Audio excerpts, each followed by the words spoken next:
Boom, Jump Kick Monday. It's a big one. I'm trying to bring it because it is Monday and it is May. We're still here, still doing the at-home workouts. Who would have thought? Looks like we got a couple more to deliver your way, so we're gonna bring it. And that brings me to our quote from the great Ralph Waldo Emerson: nothing great was ever achieved without enthusiasm. Now, I want you to relate that to the workout today. Think about that when you're running. Nothing great was ever achieved without enthusiasm.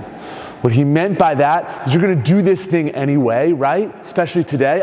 If you're watching this video and you're not gonna do the workout, that's awesome. But I think 90% of you are gonna hit the workout. If you're gonna do it anyway, just do it with enthusiasm. Maybe running is not your thing, maybe single arm dumbbell thrusters aren't your thing. Bring some excitement and some enthusiasm from deep within you for those movements, and you will perform better. That's our goal. Be a little bit better every single day. Warm up today, a lot of running, a little bit of overhead work, so we'll hit the shoulders. But for a run workout, I like to kind of think of attacking all the way up. So we'll start with those ankles, maybe some ankle circles forward and then reverse.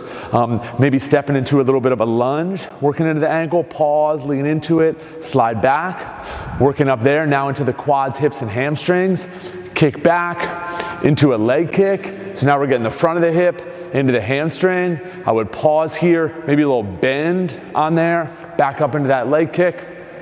Cycle through those couple things 3 or 4 times. Good lower body prep right there, all right?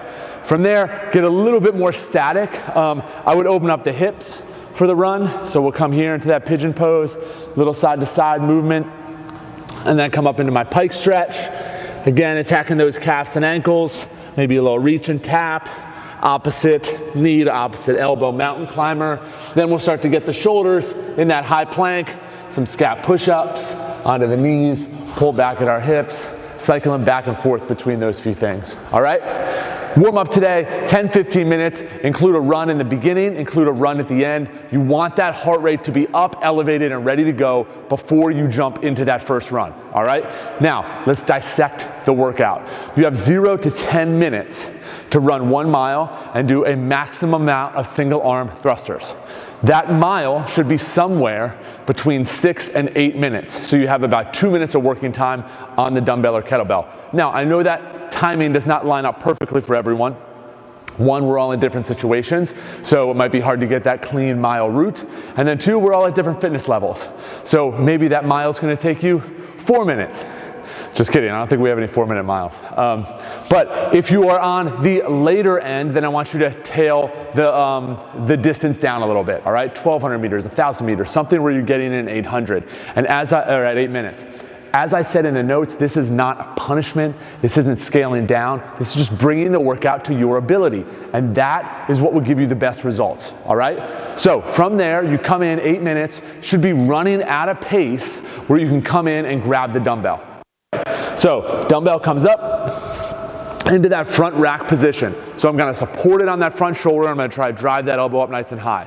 Feet are in the squat stance. I'm gonna get them planted in the ground, feet flat, press the knees out, keeping that chest up, and then drive up. Hardest part here with the single arm dumbbell thrusters, transferring the energy from my hip as I explode up and then drive through that dumbbell, okay? So it's down, hip, open, and then drive through. Much easier to do with the barbell, all right? That transfer of energy. So focus on that with the single arm thrusters.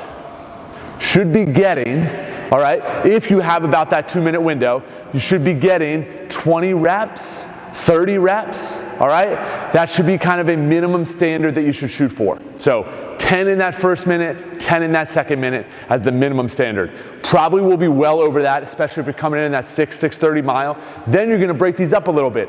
Grab it, do a set of 15, maybe a set of 15 on the other side, and then you'll have a little bit of time to rest and then attack that last minute.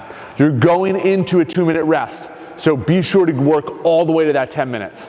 We take off, 10 to 12, and then we hit it again, same thing, 10-minute window to run a mile, but this time we're gonna do a hang clean and jerk. Hang clean and jerk. Now, On the weight choice, ideally you're choosing something heavy to moderate. So not something that you would come in and just be able to do without dropping for 4 minutes. Something that's a moderate weight that's like, whew, you get that first 5 in and you feel good, and then when you hit 10, it starts to get a little bit heavier.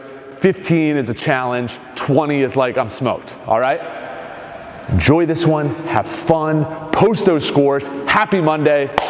See you guys tomorrow.